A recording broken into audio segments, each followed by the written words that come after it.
here. Today she's going to talk about the Western Zone. And another wonderful speaker we have here is Ibyanta Tiewsoh. So I would like to introduce Ibyanta. Ibyanta is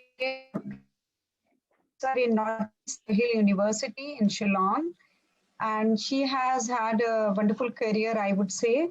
She has associated with TU Berlin and NES, FAS. About this, I would request Ibyanta to put more focus and more light. She is presently a PhD scholar from SPA Delhi in architectural conservation. And Ibyanta would like to talk about the monoliths of Meghalaya. So now I would request our eminent speaker, Ms. Ibyanta Tiewsoh, to take over. Welcome, Ibyanta. We are all eager to hear from you. Thank you so much, Madhuji. Thank you for having me, and thank you to ICAS also for giving me this opportunity to present on the cultural heritage of Meghalaya. So I'll just share my screen. Yeah, can you see this? Yeah.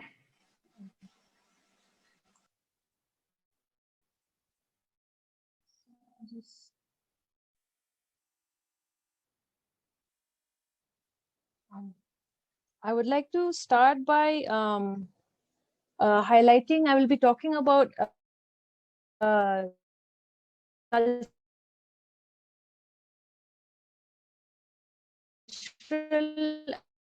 heritage.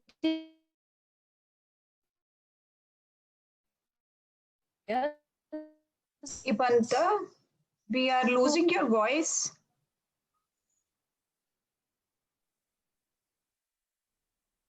Oh, you can't hear me? Yeah, this is better. Can you hear me? Please go ahead. Yeah, please go ahead. Yes. So like I was saying, I will be highlighting the cultural sites which have focus on sustainable tourism development in Meghalaya. So the following are the contents that I will be discussing about in this presentation. In a brief introduction and tourism on Meghalaya, the responsible tourism, Meghalaya as a case study for responsible tourism. Then I've picked up three heritage aspects to discuss upon. Then we'll be discussing upon the monoliths as well, and the impact of rising tourism in Meghalaya. Ibyanta, please make it full screen. First of all. Thank you. Yeah, can you see now? This is better. Thank you. Yes. Meghalaya is one of the, Meghalaya is one of the 8 states of Northeast India. So it's bounded by Assam and Bangladesh in the south. It has 3 major tribes, the Khasis, the Jaintias, and the Garos, which originate from the Khasi Hills, which is highlighted in green, the Jaintia Hills, which is highlighted in red, and the Garo Hills, which is highlighted in blue on the left. Looking at the topography can be classified into 3 categories. It is the plains, which is in the Garo Hills, in the western section of the plateau, which is nearly plain. Then we have the highlands of the Khasi Hills, which comprise of the highest elevation. And we have the low hills on the right, which is the Jaintia Hills, which have undulating hills and valleys. Coming to the major tourist spots in Meghalaya, we have Omyam Lake. Then we have the capital city of Shillong. Then the crystal clear waters in Dauki, the gorges and waterfalls of Sora, the place with the highest rainfall, Mausanram, and the famous bioreserves in Garo Hills, Nokrek Peak. And we also have the rivers in Mauplang and the monoliths in Nartiang. The Molyneux, as we all know, where the living bridges are also in found. They are found in Molyneux. Tourism in Meghalaya, it has over 70 spots. The state has 2 national parks and 3 wildlife sanctuaries. There is a surge of adventure tourism in the form of mountaineering, rock climbing, trekking, and water sports. There are around 500 natural limestone and sandstone caves. Kremliat Pra is the longest cave in South Asia, which is a current length of 34 kilometers, which has been explored. And Sinrang Pamyang is the third longest cave in India, which has sorry.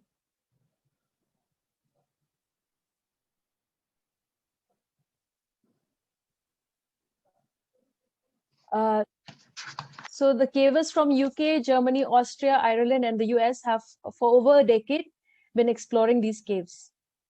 Sora, which is one of the most popular locations, is well known and has guided tours of the living root bridges.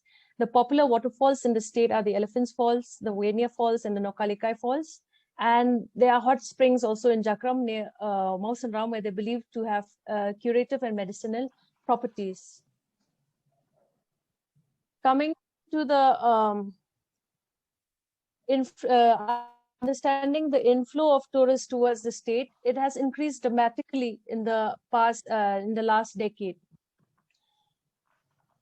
So this is the distribution of the number of tourist spots in each district, which the majority being in the East Khasi Hills district, where the capital city Shillong is also located. Let us understand what responsible tourism first means. It minimizes negative social, economic, and environmental impacts. It generates greater economic benefits for the local people. It improves working conditions. It involves local people. It makes a positive contribution towards conservation, provides understanding and meaningful connection for the tourists with the locals, and is universally accessible and is culturally sensitive all around. So the Meghalaya tourism, looking at the tourism policies of Meghalaya, the general objectives are holistic growth, effective marketing strategy, quality and attractiveness of tourism experience, promote new opportunities for the future development of tourism, to strengthen the cultural aspects of tourism products in Meghalaya, and to actively promote local participation in the community-based tourism. Emphasis on training of local youth and tourism stakeholders in the state, to establish relevant practices in the tourism sector. And looking at the national policy, Article 49 of the Constitution states, it shall be the obligation of the state to protect every monument or place, object of artistic and historic interest, to be of national importance, from spoliation, disfigurement, destruction, removal, disposal, or export, as the case may be.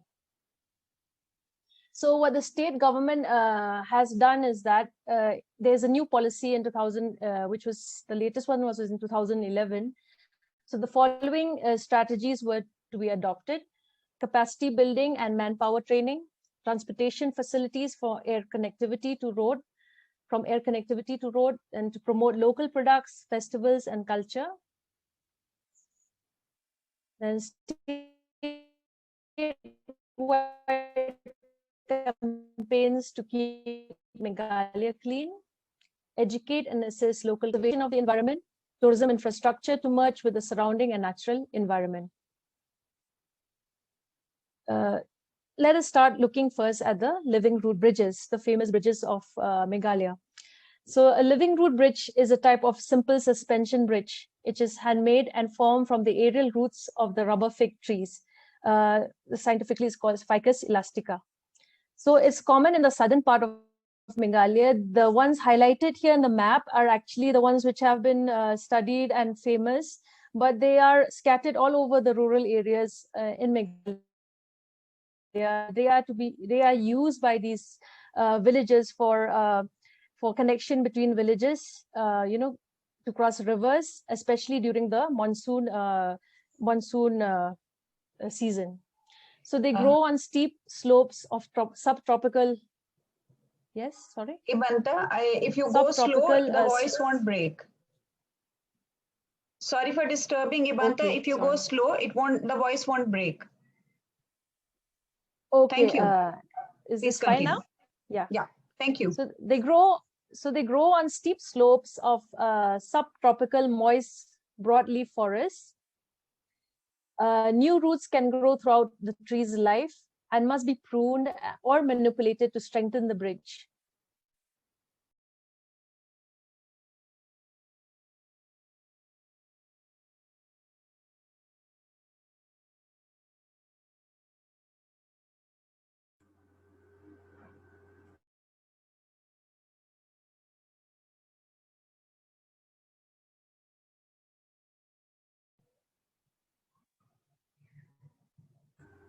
Ibyanta, we have lost your As long as voice. it's in the bridge. Can you hear me now? Just now it Yeah. was muted actually. Okay. I will continue.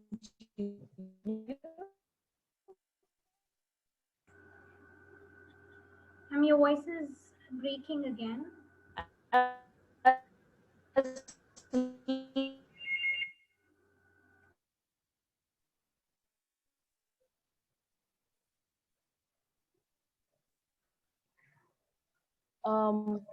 Is it breaking again? Hello?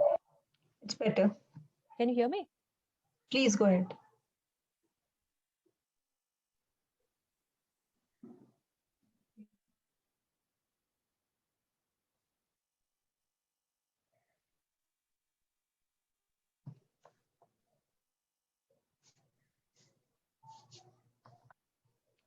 Ibyanta, you are not audible. So the methods of creating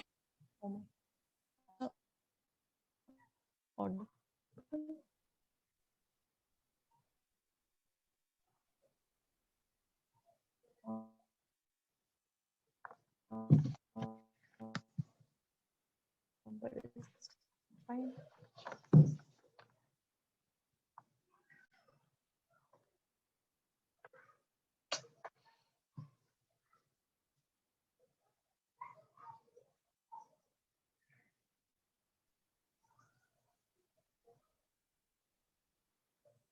Hello, can you hear me now?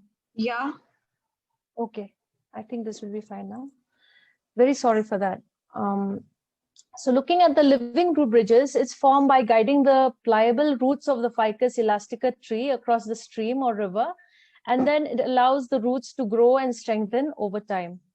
So the young roots are sometimes tied or twisted together and are often encouraged to combine with one another via the process of inosculation.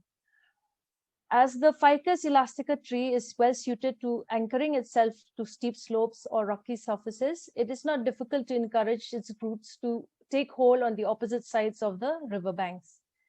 So as they are made from living, growing organisms, the useful lifespan of any living root bridge is variable. Under ideal conditions, a root bridge can last for many hundreds of years. So the growth of a root bridge can also be monitored by following. So the root bridge generation is manipulated manually by hand. As you can see here, the villagers, they work towards bringing to channeling these ficus trees. Then it is also generated using wood and bamboo scaffolding.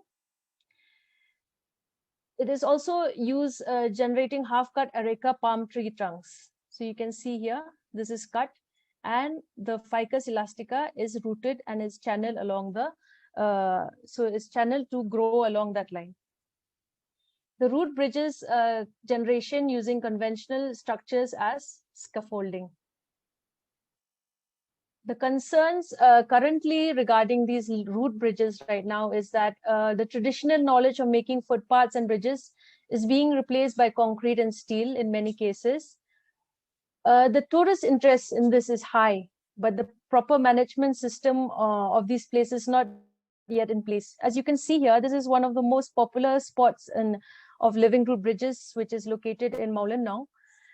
So here there's a huge inflow of tourists. So there is the understanding of these ficus trees of how much load they can take also is not understood yet. But then, you know, there's no it's not been quantified yet. But you know, with the continuous inflow of tourists, there will definitely be an impact on this. So there's no monitoring. This has not been in check yet. So this is a major concern right now. Next, we look at the Molyneux Village, which is also in East Khasi Hills. It's located in the East Khasi Hills of Meghalaya, 90 kilometers from Shillong. So the travel magazine Discover India declared it the village as the cleanest in Asia in 2003 and cleanest in India in 2005. So it's a community-based eco-tourism initiative. The village offers picturesque natural beauty and a trek to the Living Root Bridge at a neighboring village, Riwai. And then the community has made a collective effort also to maintain the ambience, to clean the village. The responsibility to keep the village clean lies with every person residing in the village. And the locals cleaning the roads, picking up leaves and throwing garbage in the bin is a very common sight. Bamboo garbage bins adorn every nook and corner of the village. And the village has 100% literacy and are conversant with the English language. Molyneux Village has set an example for others that needs to be replicated in the other parts, in the other villages of Meghalaya. Next we come to is the Mauplang Sacred Groves, which is also called Laukantang in the local language. The sacred groves are tracts of virgin forests that are left untouched and protected by the local people due to age-old tradition of environmental conservation, culture, and religious beliefs. It is very much rooted in the culture of the people here, and there's a lot of folklores and folk tales surrounding this. So they are repositories of rich biodiversity, relic vegetation of once dominant flora.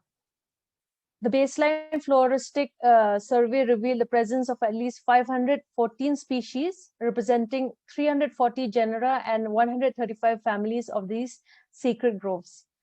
As part of religious beliefs, an estimated 1,000 square kilometers of forest area, which has been surveyed under the administrative control of the district councils and have been preserved through the ages by the indigenous tribal communities as sacred groves. So you can see here on the pictures here, this is the sacred grove of Mauplang, which is pretty vast, dense, thick forest as you go inside. And it's all, it has that quality of it when you enter it also. There's a sacred, the whole space, the whole feeling when you go inside, you can understand the sanctity and sacredness of that space. There are over 125 sacred groves ranging from 0.01 to 900 hectares in the state. So the district council has entrusted the management of the sacred groves to the lingdos, which are the religious priests, and the sacred groves shall be registered with the district council. The concerns regarding these sacred groves is that Meghalaya is increasingly coming under threat as a tribal way of life changes. The area under sacred groves is also shrinking, and quite a few have been turned into degraded forests. Some sacred groves, though protected in the past, have fallen prey to encroachments and degradation. Now coming to the next heritage, cultural heritage of our state, are the monoliths. So I will just give you a general background of what these monoliths are and where they found. So what is a monolith? It's a geological feature of a single massive stone or rock. Erosion usually exposes the geological formations. The term megalith is a large prehistoric stone that has been used to construct the structure or monument, either alone or together with other stones. So there are over 35,000 in Europe alone, located widely from Sweden to the Mediterranean Sea. And in India, megaliths are found in Marayur, Kerala, and in Meghalaya.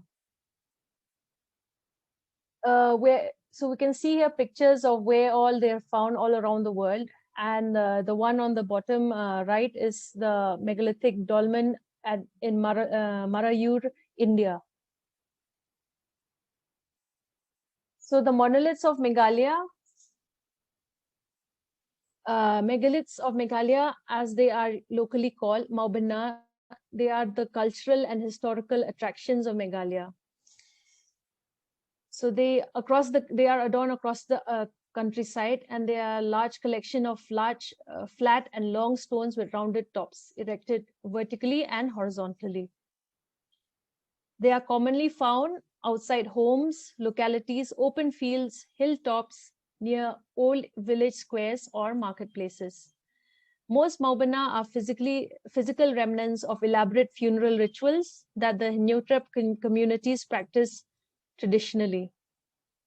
These menhirs and dolmens are built, the menhirs are the ones which are standing vertical and the dolmens are which are horizontal. They are built as a tribute to the ancestors, important individuals, and to mark an event.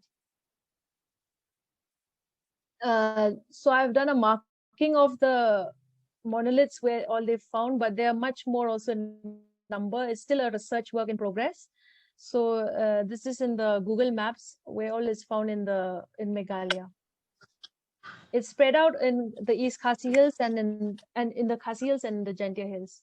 So coming to Jaintia Hills, where I've done a bit of a study, we come to Nartiang in West Jaintia Hills. So the biggest asset here is the megaliths, and the tourist interest here is medium because the high tourist inflow is of course in the East Khasi Hills. So the tourist interest here is there though, and the distance from Shillong is 2 hours, sorry. Then you can see here, these are the sites in Natiang where you can see there are these dolmens spread out there and the menhirs. And then the one on the right is the tallest menhir which is found in the site. It's 8 meters tall. You can see I took a picture with myself there so you can understand the scale of what we're looking at. So it's quite a very large rock. So it's famous in Nartiang. It's famous for 2 historic structures, the largest collection of Khasi monoliths, and it's also a 500-year-old shrine devoted to the goddess Durga. The clusters of monoliths have been erected to mark the reigns of the erstwhile Jaintia kings, holding a significant event in the history of the then Jaintiapur kingdom. There are many folk tales justifying the presence of these monoliths. And according to the records, they are believed to be existed from 1500 AD to 1835 AD. And they are considered to be among the world's tallest monoliths ever found. Really? The tallest monolith here is the Mao Shin Rang, which is placed exactly in the middle of the site, which is 8 meters tall. The cultural significance of the megaliths at Nangba. This is another location which I have looked at. The megaliths in Nangba are a total of 500 in number. And in the following is an attempt to classify the megaliths found in Nangba by morphological and functional characteristics. So first we have the menhirs. These are upright standing structures are common. And the local term is Mau Pinieng or Mau Shinrang. Mao means stone, Shinrang means male. And the menhirs and Nangba are mostly found in association with dolmens, and they vary from 30 to 550 centimeters in height. Some of the notable menhirs found in the village include Mautulu Lane, the tallest menhir found in Nangba at the height of 563 centimeters. Mau Pelasyar, a stone where the rooster is set free. This is for ritual purposes. It's located at a height of 192 centimeters. Then we have dolmens. They are also called Mau Knor or Mau Kanthay. Mau means stone again, Kanthay means female. And they are usually found singly or in a group in association with the menhirs. The dolmens found are length is around 90 to 152 centimeters. The breadth is around 60 to 152 centimeters. Thickness is 20 to 30 centimeters. And it's usually placed 10 to 20 centimeters above ground level. And then we have stone circles. The stone circles found in Laomosiang includes a circular arrangement of 9 menhirs in association with 11 dolmens and 2 stone slabs. One alignment in Nongba is a group of 15 menhirs in a straight line. The menhirs vary in height from 30 to 213 centimeters. Other menhirs measuring 60 to 152 centimeters in height are also found in the straight line in Lau Mo Siang, marking the boundary of the area.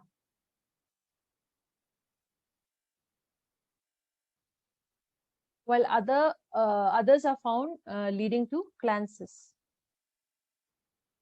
Next, we come to seating stones. In Nangba, capstones of various types are found in groups. The dimensions are 91 to 152 and 60 to 152 centimeters in breadth.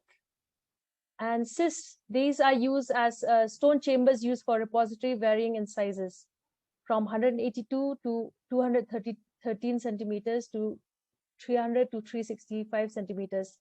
They are opened periodically by moving one of the vertical stones placed in front for depositing the ashes of the deceased ancestors. So this is used for burial purposes. So they are also known as Mao Shiing. Mao Bo Shiing means a stone to place the bones. The functional types of burial stones, these are directly associated with the post-cremation rituals, including the disposal of remains. Then the smallest ones are 182 to 200 in centimeters and are family burial chambers. And the large ones are 300 to 365. Our clan burial chambers are Moba. So these type of burials have a vertical wall on one side and acts as a doorway. Then there are memorial or commemorative stones. The Gianters also built a series of stones commemorating important social and political events. The Mount Lane represents an important historical event that has said to have taken place. This menhir is a memorial to commemorate the bravery of Kat Triao, who successfully defeated a giant who was causing tyranny. Then we have resting stones also. Many resting stones found in the village are meant for sitting and resting purposes. Because people in the village, they usually walk from one place to another, so these resting stones are placed all along the way. These type of stones also signify other ceremonial functions as those in Lau Mo Siang. Resting stones are usually dolmens or capstone type.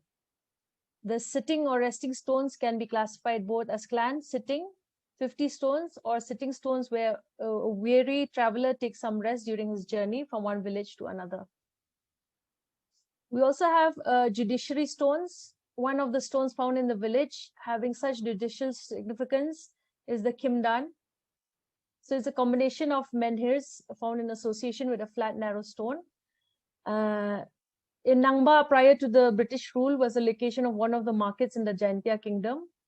So during that time, duty was imposed on every item that entered and exited the village as import and export tax. So a tax collector was in charge of this procedure, collected all duties in this particular location. We also have recreational stones, stone balls, and the name, as the name indicates, refers to stones round in shape found in Lau Mo Siang. These round stones symbolize the observation of the sport held annually during the Knya Lingdo festival before harvest. Here, the stone balls are lifted and carried by young men, and a person who carries it in the furthest is declared the strongest man in the village. At present, megaliths are still being erected to mark an occasion. Efforts are being made by some individuals and communities to re-erect or maintain the megaliths which have fallen down.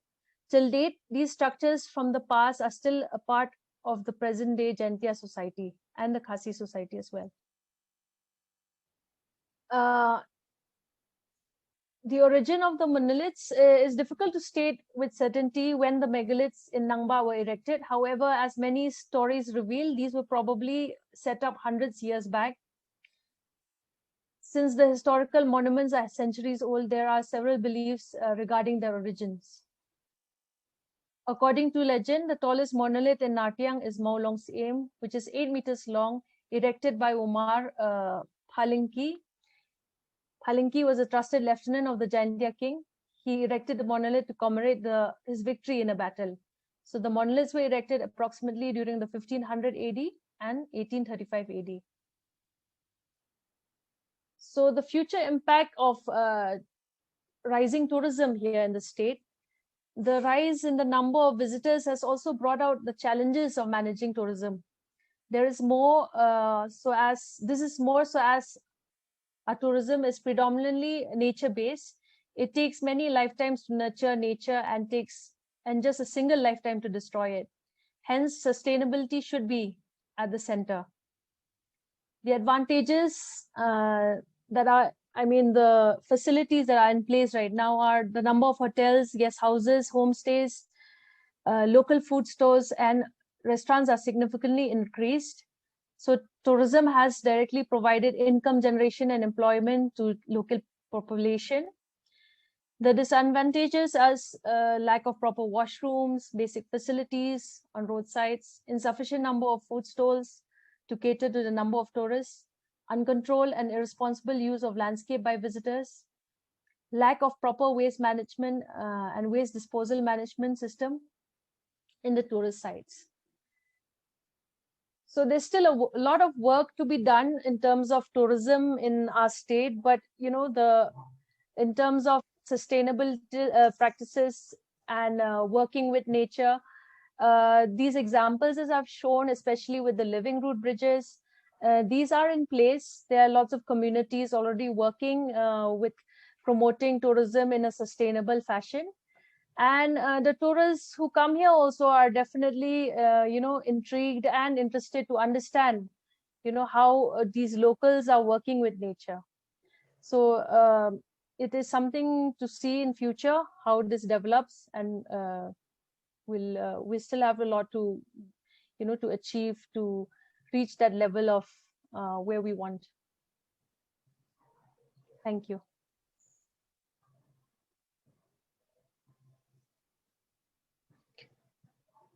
Thank you, Ibyanta. It is truly an exciting journey to Meghalaya, the most beautiful part of our country. I would still say one of the most beautiful part is northeastern states. So Ibyanta, I have my personal question that how to reach Meghalaya. I mean, what is the nearest airport? And also please just focus on the point whether having airport is sustainable in Northeast or not. Yes, we do have an airport here. So they have started their flights to Delhi and Calcutta, the main cities where people travel to. So you can catch a connecting flight from there, and there are enough, tourist taxis. I mean, the growth in tourism sector is immense right now over here. Thank you very much. Yes, yes. It has been really beautiful, Ibyanta, to travel with you. I hope it works out in future for us. And now may I invite the second speaker of today. We have Ms. Brijeshwari Kumari Gohil here. Brijeshwari has done her MA and BA from UK. She has her MA in Archaeology and History and her Heritage Management. She studied Heritage Management Masters. She has been I would say she's been working with the Lumbini, Nepal as Durham UNESCO Chair. And she is today going to talk about the Bhavnagar Heritage Preservation Society. Brijeshwari is from the royal family of Bhavnagar. So I would welcome Brijeshwari. Thank you for being with us here. May I request you to start your presentation, Brijeshwari? Hello, everyone. Thank you so much for the warm introduction. And without further ado, I will start the presentation, but I would like to firstly thank Ibyanta for taking us to the Northeast. I think it's a very unexplored and untapped region of India. And from the West, we constantly make plans to go to all the other side of the country in that sense. But today, for now, I will take you to Bhavnagar. And while I am supposed to be from the Western zone, I would like to say that India itself is so diverse. And as soon as you enter the West again, we have way too much of cultural diversity. So this is just a small, very small fragment of that. And I will start presenting now. I'm just going to share my screen. I hope it's visible to everyone. Just a second.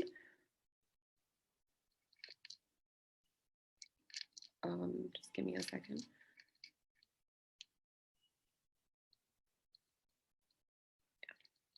So I hope that's everyone can see my screen and it's all right.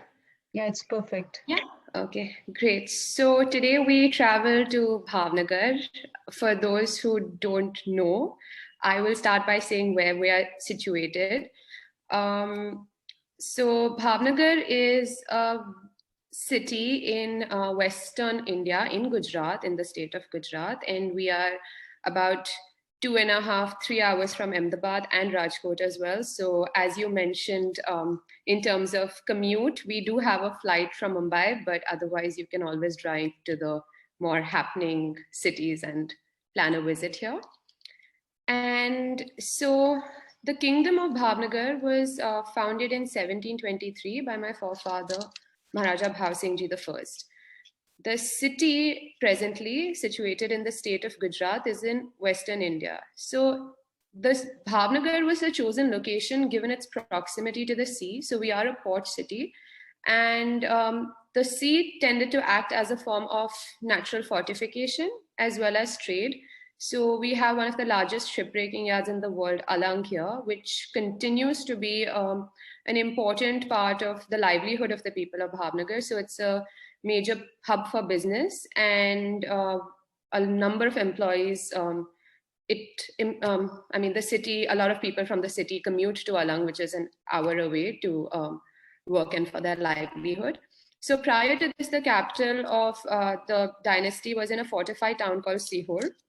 Sihor continues to be in the district of Bhavnagar. However, now it's more of an ancient town, and I would highly, highly recommend visiting there. It's like going to a small, quaint European town, just that it's not as well preserved as those ones. And sorry, just a second.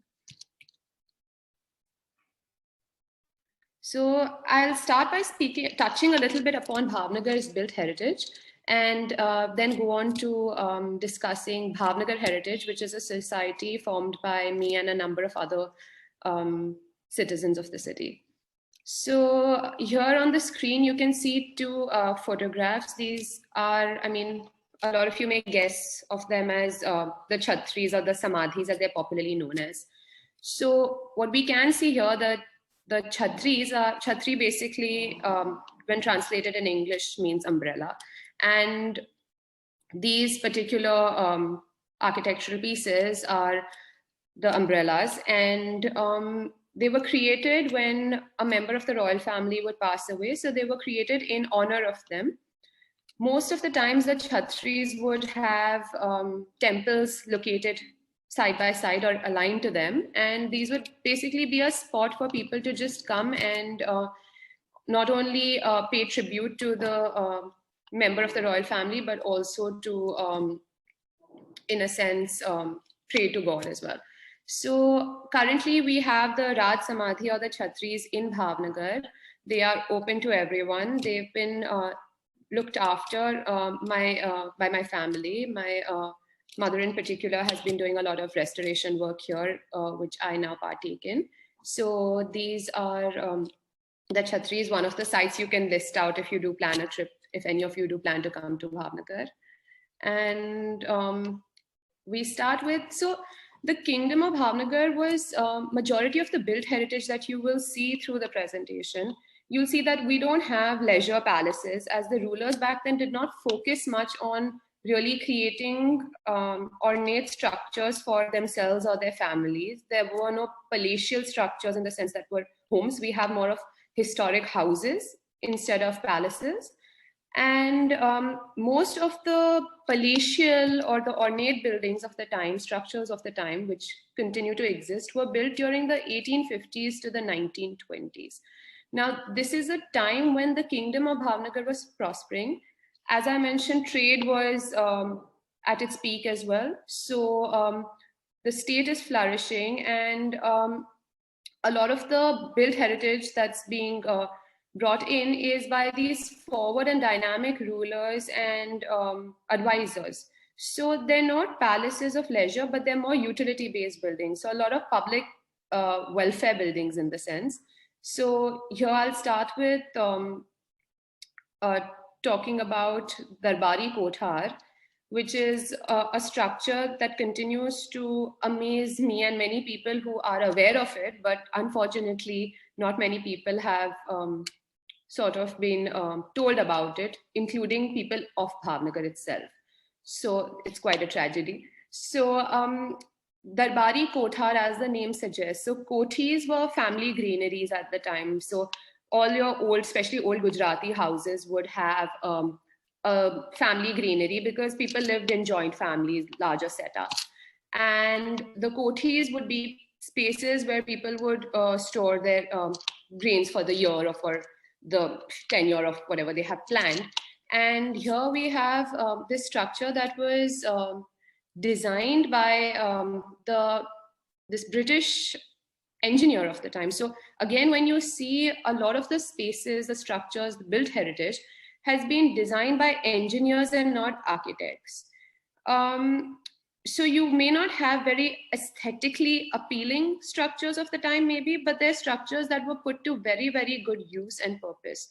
So like this, a British engineer, Sims, he was the state engineer of the time as well for 25 years.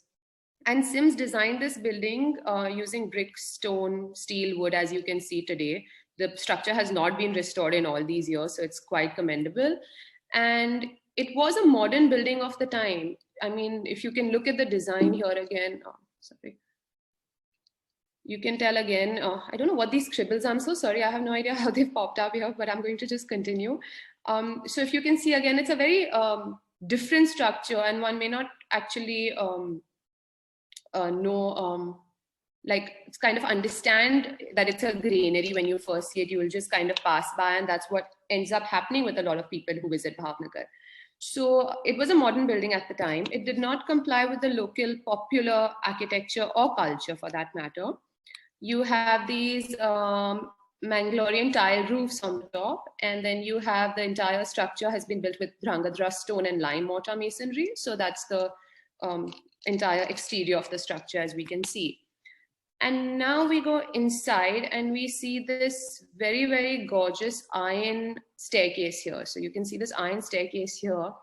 And the entire staircase in its entirety has been shipped from Britain at the time.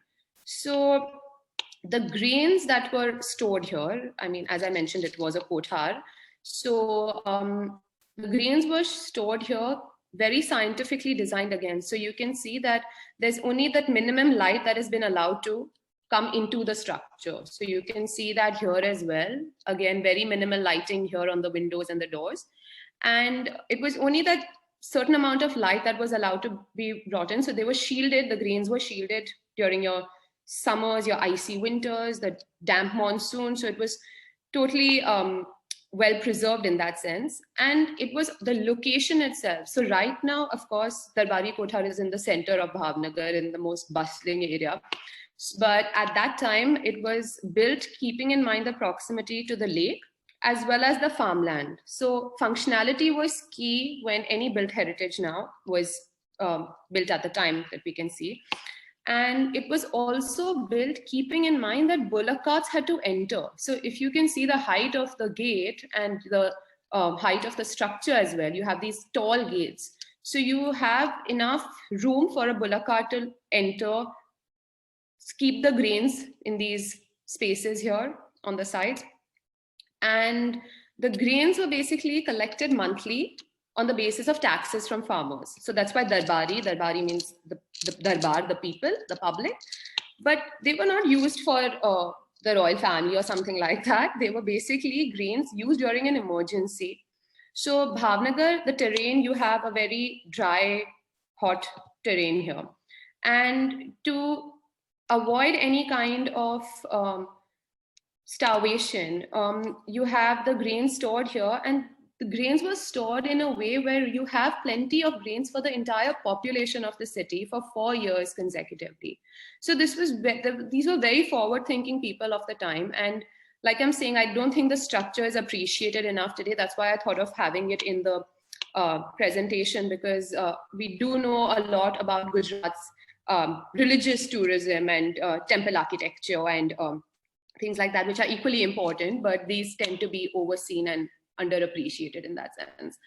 So again, I'll take it to another building, like I said that Bhavnagar 1850s to 1920s, you don't have a lot of palatial leisurely palaces. You have very, very utility-based structures, like I mentioned, Darbari Kothar, and now we have Sirti Hospital. So it was, the full form is Sir Takht Singh Ji Hospital, and it was named after one of the Maharajas of the time.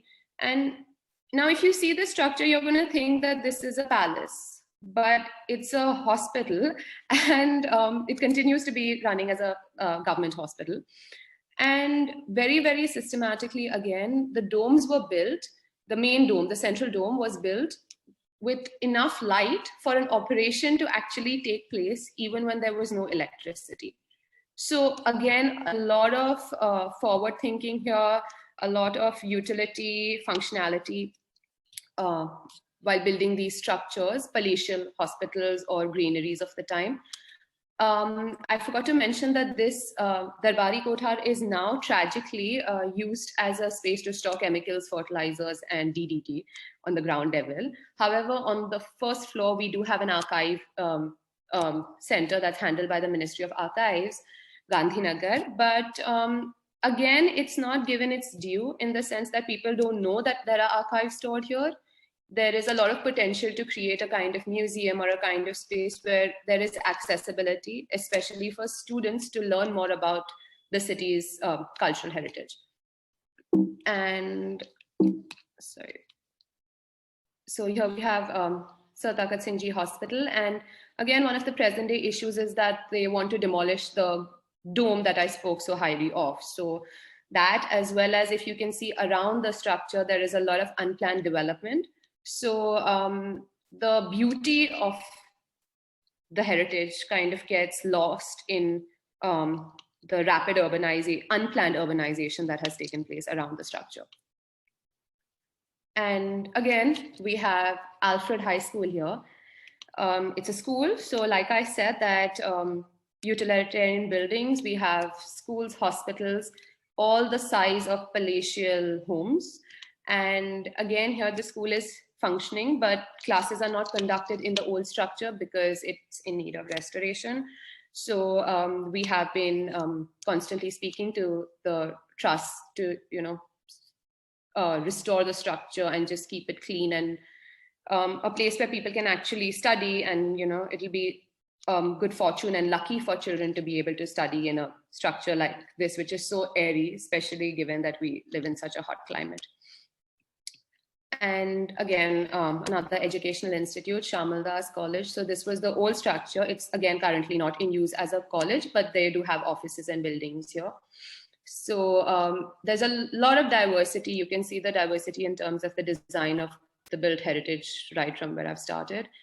And so, like I stated, all these issues that we've been looking at, it's not just me, I'm quite new to this, but there have been people who are concerned citizens, just people who care about the place where they're living in and who are concerned about what environment their children will be brought up in.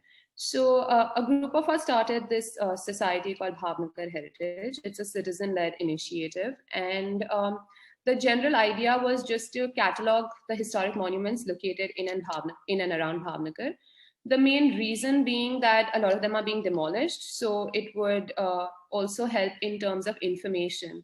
For example, if you search for Bhavnagar right now, you will, firstly, there's only Wikipedia as a source point of information. And then you have a lot of inaccuracy in terms of dates, in terms of what the structures are present day as well. I think there's a structure that's been put out as a palace, which currently does not even exist. So it's not very accurate for any tourist who wants to come and visit. They probably have a list of structures, 10 of which may not even exist today. So there is a need to catalog all these monuments that still exist. And that's something that we have been doing. If you look at our website, we have started adding a lot of these onto it. Preserving historic monuments, natural heritage sites located in and around Bhavnagar. Funding from different individuals and organizations based on the ownership of the specified monument.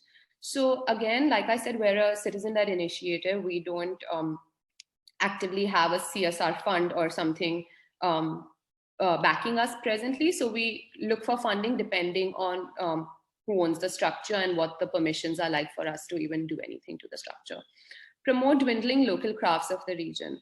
So Gujarat, I mean, like most of the other states of India, has a lot of diversity where traditional crafts are concerned.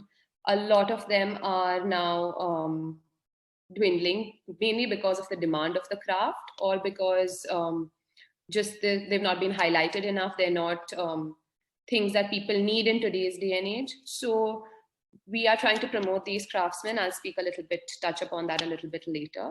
Spreading heritage awareness, be it tangible or intangible, natural or cultural, amongst the local population. So I think this is the key factor, the awareness aspect. We can only preserve historic monuments when the local people actually value them. So to value something, one has to be aware of it, and that is our key aim and objective for that matter presently. Integrating the local population in the preservation process. Like I said, awareness, and the moment the community is aware of something, you will not vandalize a historic monument, you will not throw rubbish around a structure, because you will have a certain amount of emotional attachment to it, I hope. So the objectives coinciding in alignment with our aims: listing of monuments based on their condition, creating the conservation reports, photographing of the same monument. So documentation for us is key, especially because that's the best way in today's time to actually put across things. Social media is a very, very powerful tool, as we all know. Restoration of the monument depending on the ownership of the specified monument. Initiatives such as heritage walks in and around Bhavnagar, again, these are key to spread awareness, even though I do feel that heritage walks as a topic have been exhausted a lot. I think that they still continue to be highly beneficial in cities such as Bhavnagar, at least. And so again, there are a lot of aims and objectives here. So we work with a threefold program of protect, preserve, and promote. So this is a small map that we created. It's the city center. And we try to highlight all the built heritage structures as well as some of the natural heritage structures in this region. The main idea was to just make something more fun and engaging. So this is something that, even someone who is a child in school or even an elderly person would find a map such as this colorful and interesting to just look at and maybe pass down to tourists also who come here. We also added a few fun facts to this just to have a bit of an understanding for someone who's coming to Bhavnagar for the first time. So these are just key dates that of our city that most people should feel proud of, at least if you're part of this city.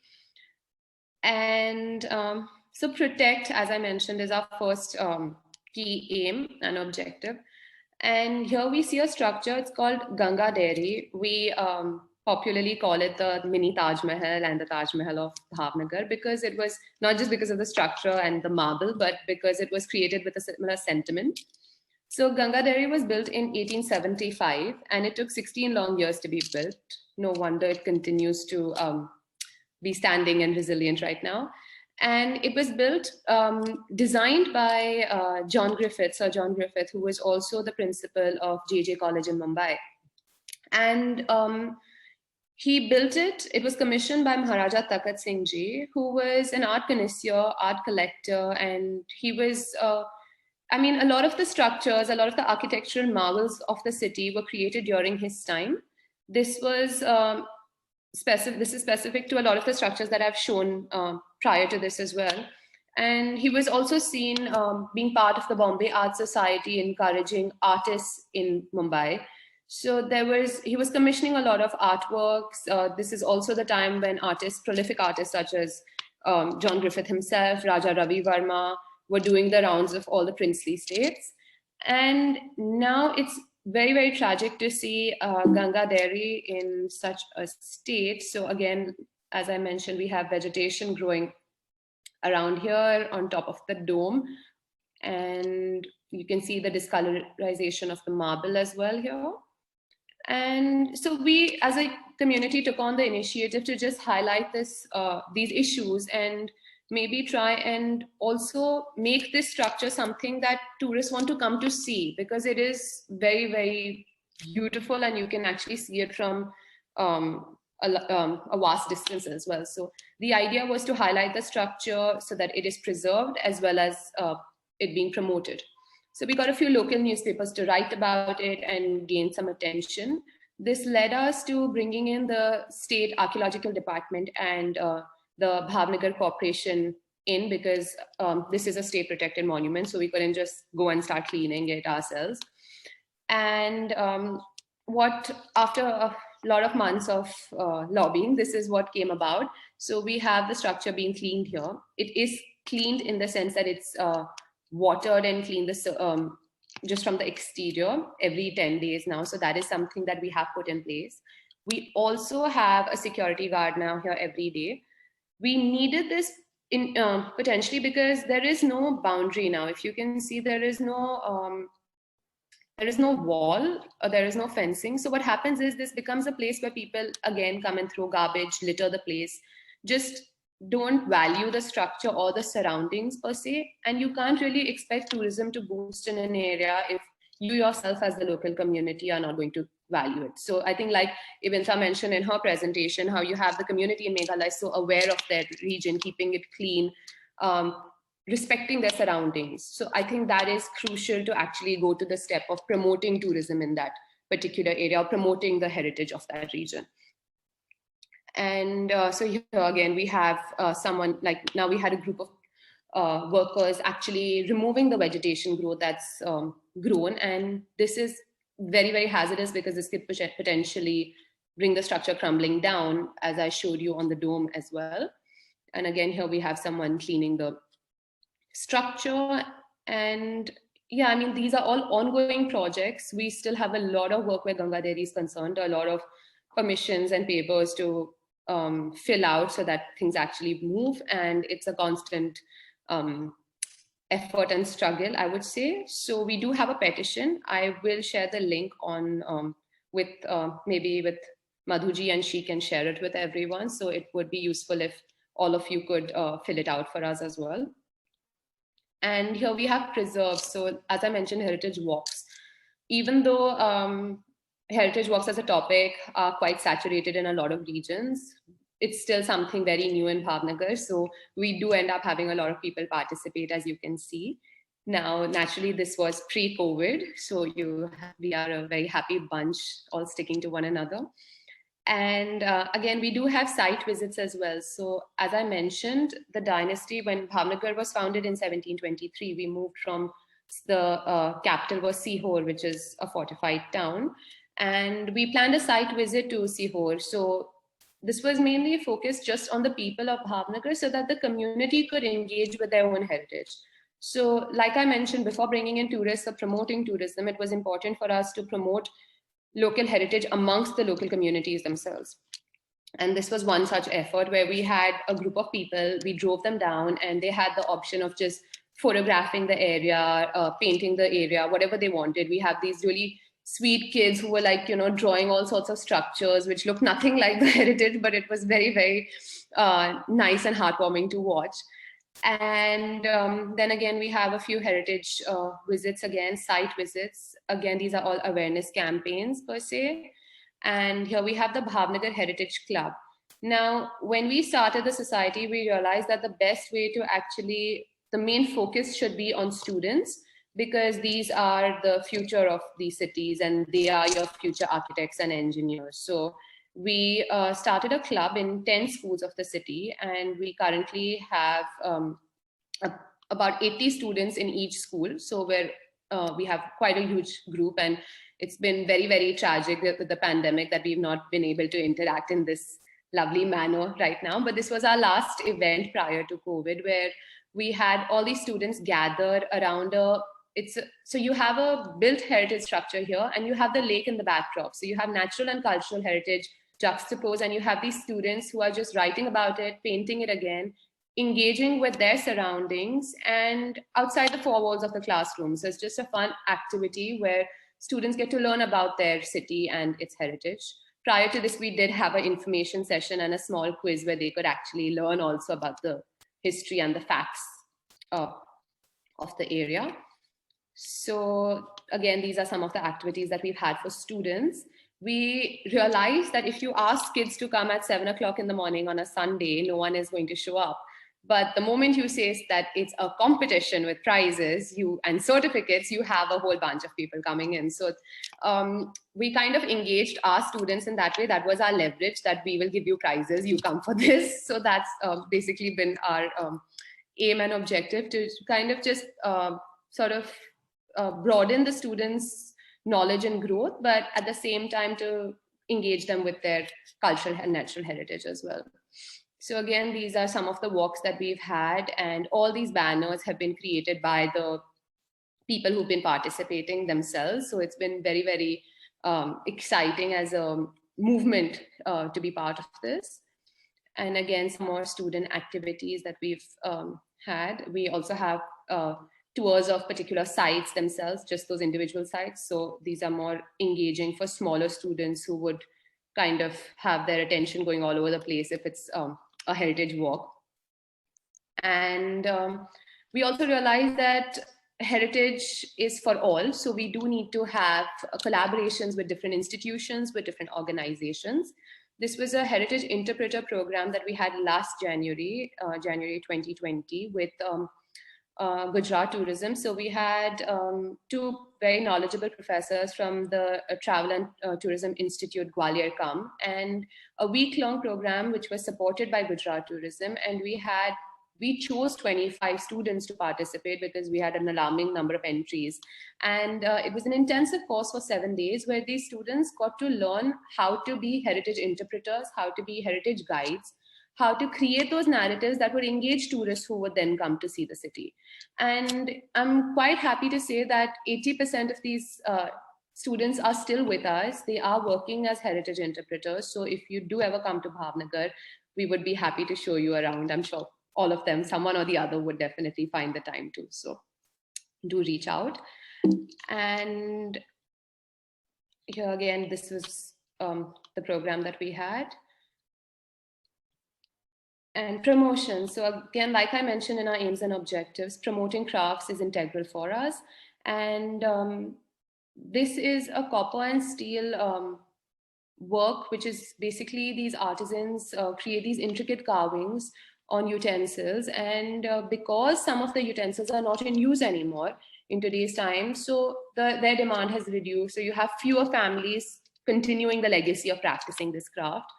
And this particular gentleman his family has been doing this craft for over 200 years. And he has now started creating these very, very ornate utility-based objects for us. Now, like you can see, what we've done here is we've been inspired by the built heritage of the structure. So you have the wooden carvings, and then you have these utensils with the same design. So we're not only promoting the local craft, but we're also promoting the structural aspect and the architecture of the region.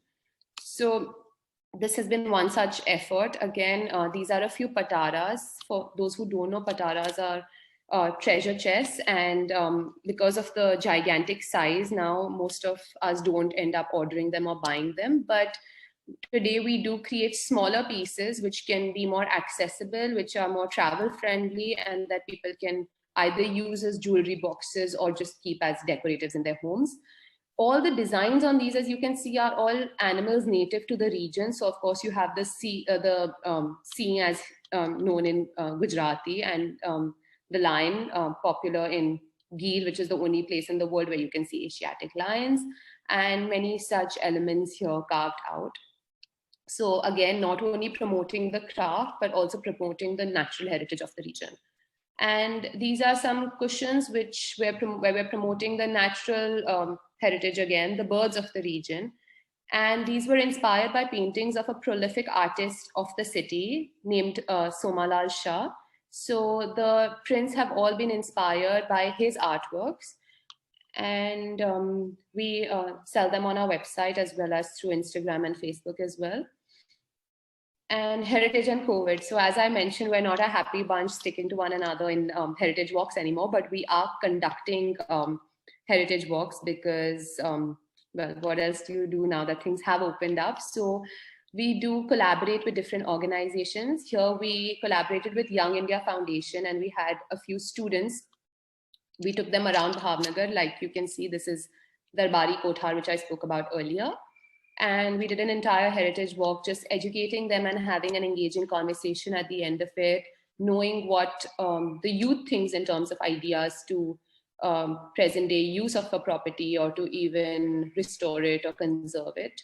Again, these are just some more images. And this was an activity that we had with students. As you can see, all the students are very diligently wearing their masks. So this was a palace tour that we conducted 2 weeks ago. And here we have our heritage interpreters. So we keep having meetings every month where we meet and discuss. And presently, this was last Sunday, we were actually discussing ideas for World Heritage Day, which is on the 19th of April. So yeah, now these are a few points where we hope to impact. I mean, these are not all happening and neither are they easy to achieve, but supporting artisan families, generating tourism in the city. Bhavnagar is more of a business hub, so experiential tourism is key here. So revenue generation, not just for artisan families, but for every person who looks at jobs in travel and tourism. Employment, heritage sensitivity, and awareness. Like I mentioned, I think we are aiming to create that awareness from students aged 8 and 10 to even senior citizens of the city. Urban planning and heritage conservation. Now, I'm not an architect, so I'll leave that to the masters, but that's something I hope to encourage and achieve in our city and welcome all the tourists that come. So yeah, that's my short and sweet presentation on one small area of Western India. Thank you. Thank you, Brijeshwari. It's been really exciting, and I share this with all the speakers. I really feel that, you know what, even though we miss physically meeting each other, but yet we must appreciate whatever is, you know, going on with the technology. So at least virtually we can meet. Thank you. Thank you once again to Brijeshwari and Ibyanta for beautiful tours of their part of the country. And I'm sure we are all doing little things, big things in our own capacity. I would now request Smita Shri, our co-coordinator, to take up the question and answer. Thank you. Good evening, everyone. Thank you, Ibyanta and Brijeshwari, for your presentation. It has brought new insight. We traveled from the monolith of Meghalaya to the built-up heritage of Bhavnagar. It was full of information. Thank you so much. So now going to question answer session, I will request all the viewers to go for questions to the respective speakers. So I will first start with that we have a set of questions. Actually, we have a single question from the teaching fraternity. Basically, there are many teachers who are following this event as well. So this question is for both the speaker. So the question is how this valuable knowledge of this cultural heritage component can be passed to the younger generation, especially kids, without putting any additional academic pressure on the kids. So first, Ibyanta, can you please answer this question? Hello, hi Smita, thank you so much. I feel like, you know, the present generation now, they are very, I mean, they're very conscious and they're very committed towards working for, you know, saving the environment and, you know, being ecologically very conscious about the impact they have, the kind of carbon footprint that we're having on the environment. So what can be done is that, you know, like I've shown you the living root bridges example. They do conduct workshops for students and for college going students, for school students. So it can be like a 1 day, 2 days participation where the students go there and they understand how man has been working with nature and, you know, finding solutions from nature. And I believe that, you know, in terms of awareness, kids these days, they definitely are very aware about, you know, our carbon footprint, like I said. So I think, you know, being more hands-on is important, I think, with that. So that being included in the curriculum as something like, you know, not really being graded, but actually everyone wants to know what they can do their bit for saving the environment in that sense. Yeah. Okay, thank you. Brijeshwari ji, can you please add your opinion to this question? Definitely. I'll go back to my presentation for this actually and speak about the Heritage Club that we formed. So the basic idea was to form something that's more engaging, as Ibyanta also mentioned that, you have workshops at the space itself. So of course, in the classroom, you're studying history, which again is selected in different chapters, but you're not engaging with your own surroundings. So while someone may know as a student the history of or the archaeology of Indus Valley, they may not know the history of their own city or their own area. And this is imperative if you're trying to preserve local and natural cultural heritage, but also to preserve, to actually generate tourism and jobs in these areas. And what we felt is, like I mentioned, that when you have basic activity at 7 in the morning for students, you're not going to have a lot of footfall. But the moment you make it something more competitive, maybe not graded, but just something fun and engaging, but at the same time, there's a prize at the end of it. So that kind of creates that incentive in a student also. You have that drive, and they tend to retain that information then, because when you're studying for an exam, a lot of the times you like mug up something, but you're not going to remember it 10 years later in a lot of scenarios. But here, if you're part of something and you're going for an art competition and you think of, okay, these structures were built that time, or this lake was formed at a particular time period, you will be like, oh, I went for that art competition and I had that experience. So it's a lot about experiential education, just as it is about experiential tourism, I would say. I would like to add to both the speakers. We had this small activity in Telangana. Ibyanta, we have a good number of megalithic sites in our state also, in Telangana. And yeah, so we have a museum called Prehistory Museum, where we had conducted a training session for the teachers. And there we had a good amount of clay for the teachers and for the students. And as a part of activity, we told them, replicate what you have seen. So the students and teachers have seen these megalithic tombs. We have a compound in one of deep inside the forest in Telangana, where we have 200 megalithic tombs. Okay. So this has not been actually, I would say, on record for children and teachers. That is why we try to connect this program with the teachers, so that instead of just having what our speakers are already saying, mugging up, even the teacher can say that, okay, other than your map, what you are dotting, at least for your own interest, you know that Meghalaya has this, Telangana has this, and this is how a megalithic tomb would look like when you make it in clay. And then when the kids did it, they were so happy. I can't tell you, the entire set of tables were just quickly filled with all the kids' models of megalithic tombs. So as I'm sure that all of us are trying our best to do in our own field, to engaging with children, the way Brijeshwari showed and Ibyanta showed about the root bridges, I'm sure, we will see results, if not very soon, but slowly we have to keep putting our efforts. Thank you. Thank you, Madhuji.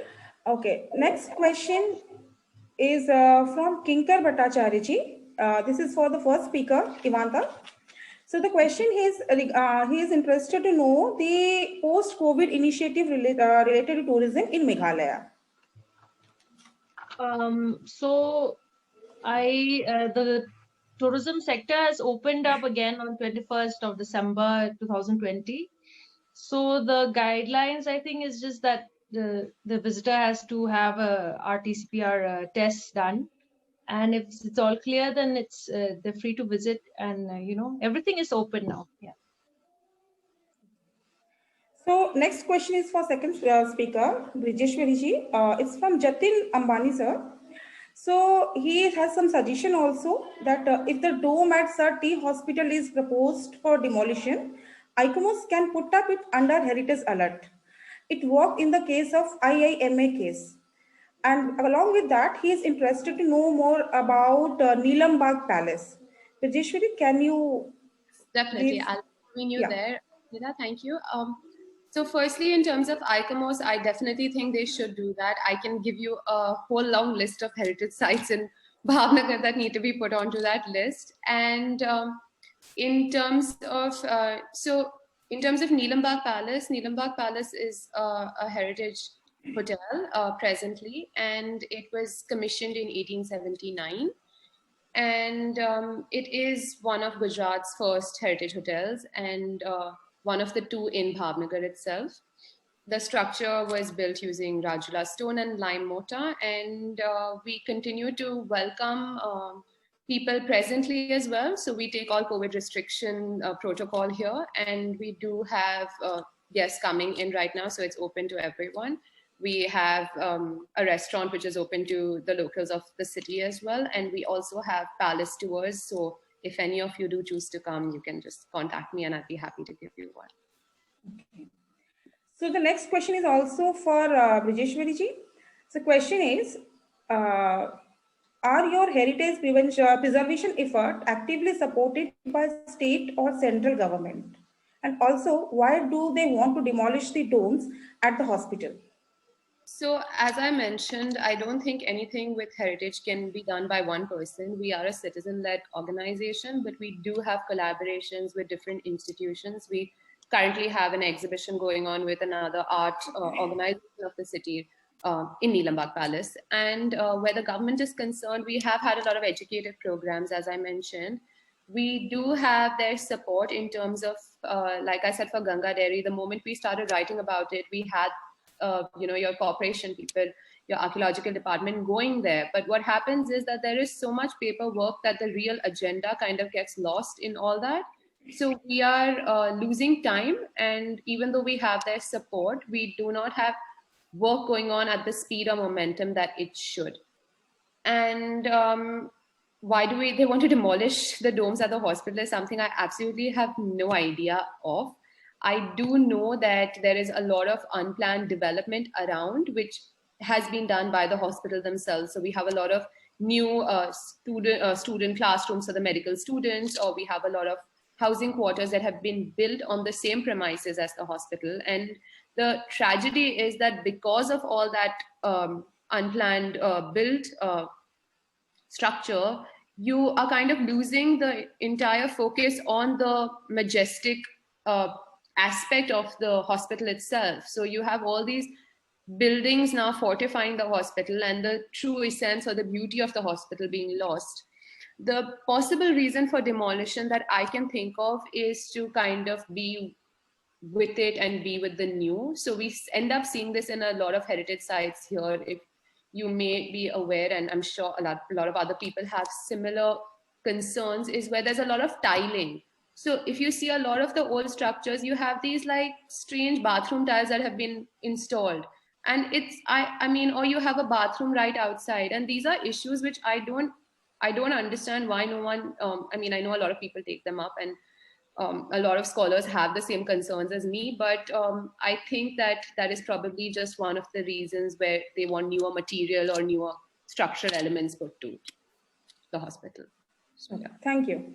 So the next question is, I think for everyone, all the speakers, that how can we weave off the elements connected to cultural heritage in the school academics? I think we have discussed this question right now. The next question is from same Professor Shri, that are the state board keen to adopt it?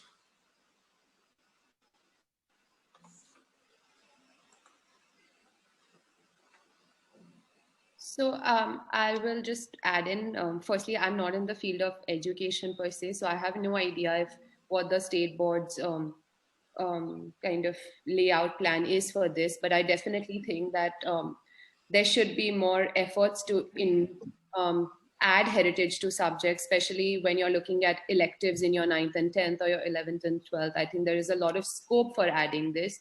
There's a lot of scope for adding this as a co-curricular activity as we have here as well. So I think a lot of institutes can make it a fun activity or a fun club or something just as an extra, maybe not part of a board or a examination per se, but something that is more engaging for students. So, yes. So the next is from Sudharani. She wanted to ask that where there is political will, or will we as stakeholders should take initiative as responsible citizen and as a proud Indian. Maybe we should streamline the awareness program to include in school as important as any other activity in the school. Sudharani, madam is actually giving the suggestions. I think it's not a question. Smita, Yes. take permission from Reema ma'am if she could talk. We wanted to invite her. Reema Huja ma'am is here. Yeah. Take Reema her Hosha permission ma'am. if you can.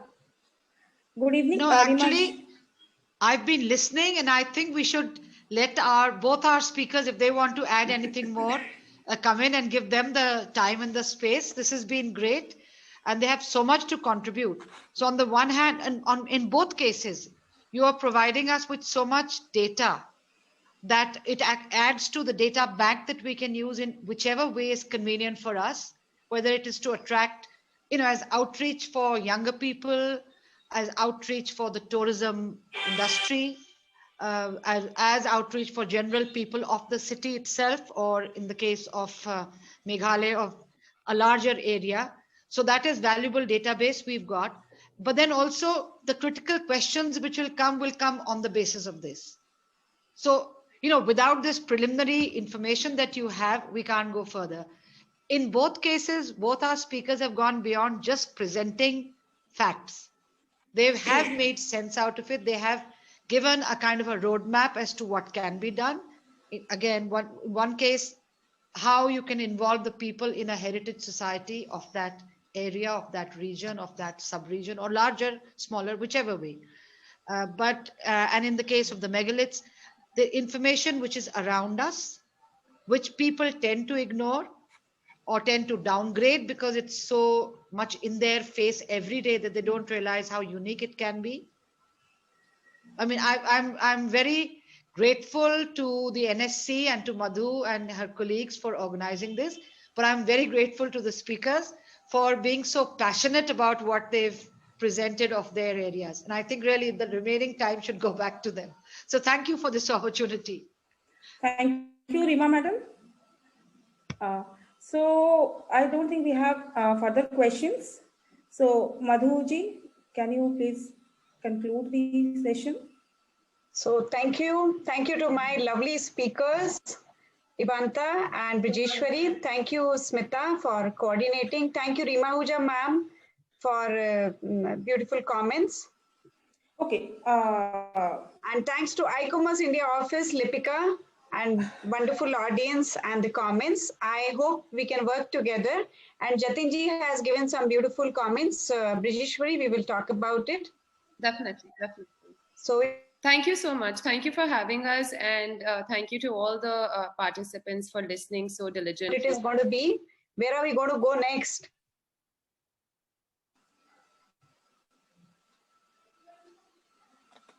We will be going now. We are done with eastern part of the country. We have seen Northeast. We have seen beautiful sights of Western India. Now it's our turn to go to north part of the country. So in the next presentation, we will have Himachal and we will have Lucknow, and slowly we will go downwards. Smita, would you like to make any comments, or we close the session now? I think it was very informative, all the information given by the speaker and the interaction which happened between the speaker and the questions. It was very informative. It gives us a very new information about the monoliths and all. So I'm really happy about this, being a part of this session. So thank you, Madhuji. Thank you, ICOMOS, and thank you, the speakers. Thank you so much for having us. Thank you for joining in.